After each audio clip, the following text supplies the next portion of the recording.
DMK as a state கவர்மெண்டா என்னென்ன advantage எடுக்க முடியுமோ BJP as a central government அதே மாதிரி அட்வான்டேஜ் முடியும். ஸோ அப்போ திரு எடப்பாடி பழனிசாமிக்கு ஒரு கை வந்து வலுப்பட்டு இருக்கு. அதான் முக்கியம். முன்னாடி பலம் 2024 யார் பிரதமர்னே சொல்ல முடியாம இருந்தபோது அவங்க தேர்தல் சந்திக்கல ஒரு பெரிய சிக்கல். 2014 ஜெயலலிதா ரொம்ப பிரமாதம் கையாண்டாங்க. மோடியா லேடியா நான் அப்படின்னு முன்னிறுத்தி நானே பிரதமராக இருக்கான வாய்ப்பு இருக்குங்கிற அளவுக்கு அவங்க புரிஞ்சு பண்ணாங்க. 2024 அந்த மாதிரி இல்லை. இப்போ வந்து டிஎம்கே தன்னுடைய மாநில அரசை பயன்படுத்தி எப்படிலாம் செய்ய முடியுமோ அதே பிஜேபி தன்னுடைய மத்திய அரசை பயன்படுத்தி செய்யும். ஸோ அந்த பெர்செப்ஷன் கிரியேஷன் அவங்களும் ரொம்ப ஸ்ட்ராங்கா இருப்பாங்க. நெரேட்டிவ் கிரியேட் பண்றதுல டிஎம்கே மாதிரி மாஸ்டர் யாருங்க நான் 1000 முறை சொல்லியிருக்கேன். எனக்கு அதுல எந்த தேக்க முடியாது. ஆனால் இப்ப இந்த வலுவான அணி அமைந்திருக்கனால திமுக பதட்டத்தில் இருக்கிறது.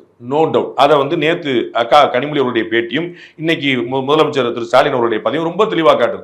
அவங்களுக்கு வந்து ஒரு பதட்டம் கிரியேட் ஆச்சு அப்படி அப்படின்னு. அது போக இந்த ஆன்டி இன்கம்பன்சி ஒன்று வந்திருக்கு. அதை நம்ம புரிஞ்சுக்கணும். அதான் அவர்கள் வந்து பெருமுயற்சி எடுத்த பிறகும் 1000 ரூபாய் மாசம் கொடுத்த பிறகும் இலவச பஸ் வந்து பெண்களுக்கு கொடுத்த பிறகும் எல்லாத்துக்கும் ஒரு ஆன்டி இன்கம்பன்சி இருக்குது. நான் உங்களுக்கு சொல்லியிருக்கேன்னு நினைக்கிறேன். திராவிட முன்னேற்ற கழகத்தில் ஆதரவாளராக இருக்கக்கூடிய ஒரு பெரும் புள்ளி, அவர் வந்து கட்சியில் கிடையாது ஆக்டிவா, ஆனால் ரொம்ப பெரும் புள்ளி. அவர் திமுக ஆதரவாளர்னு எல்லாருக்கும் தெரியும், எங்களை மாதிரி ஆட்கள் தெரியும். அவர் வந்து என்னங்க இவ்வளவு செஞ்சிருக்கிறோம், இதுக்கப்புறம் என்னங்க இந்த ஜனங்க இப்படி இருக்குது அப்படின்னு சொன்னார். அப்போ வந்து அவரே ஃபீல் பண்ண முடியாது. இப்போ நான் சொன்னேன்னா உங்களுக்கு ஒரு பார்வை இருக்கும், பாண்டே பிஜேபி சப்போர்ட் பண்ணுவார், ஏடிஎம்கே சப்போர்ட் பண்ணுவாரு. நான் சொன்ன திமுகவுடைய திடமான ஆதரவாளர் இந்த வார்த்தையை சொன்னார். ஏன்ட்ட என்னங்க நடக்குது, ஏங்க இப்படி இருக்குது, நாங்கள் இவ்வளவு பண்ணியிருக்கோம், அப்புறம் ஏங்க இப்படி ஜனங்க பேசுது அப்படின்னா.